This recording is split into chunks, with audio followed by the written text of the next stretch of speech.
The CBS Evening News with Dan Rather. Good evening.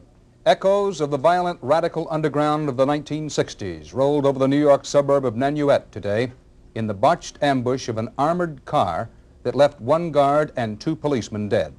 Among the four suspects arrested was Catherine Boudin, a fugitive since March 6, 1970, when she reportedly fled naked from the flaming ruins of a Greenwich Village townhouse turned bomb factory. David Culhane reports.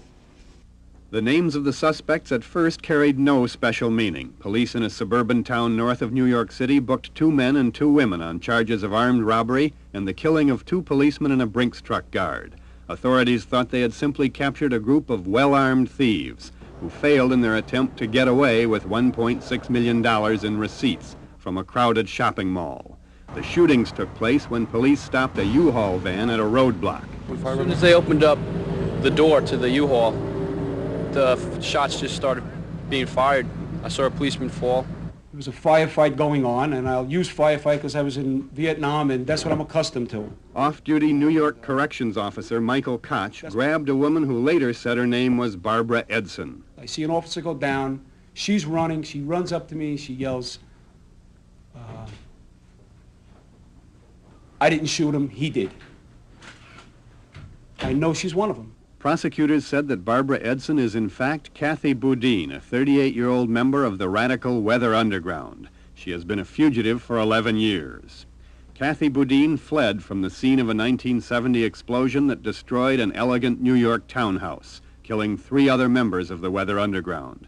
Police said the building was being used as a bomb factory.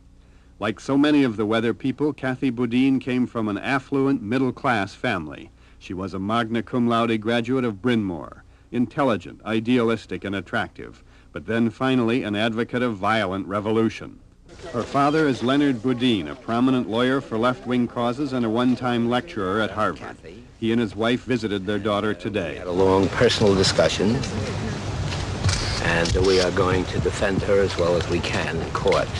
Police are still searching the area of the robbery, and they said that in an apartment in New Jersey used by the suspects, they found a bomb-making manual, automatic weapons, and floor plans of New York City police stations. They were clearly prepared to kill police officers or anybody else who stood in their way, and I think you just have to accept those facts. I'm not sure that it's appropriate at this stage of the investigation to engage in speculation as to what it means. Local police and the FBI say they believe at least one more of those in custody is also a member of the Weather Underground, and they are still looking for as many as 4 other suspects. David Culhane, CBS News, New York. With the arrest of Catherine Boudin, police believe they've all but broken up the Weather Underground.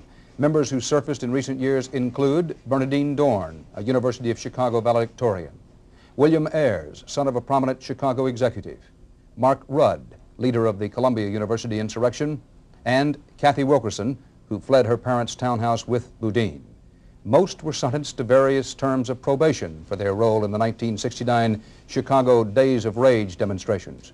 Wilkerson, who is serving 3 years for possession of dynamite, said at her sentencing, "I choose to join the folks inside, for they are my people."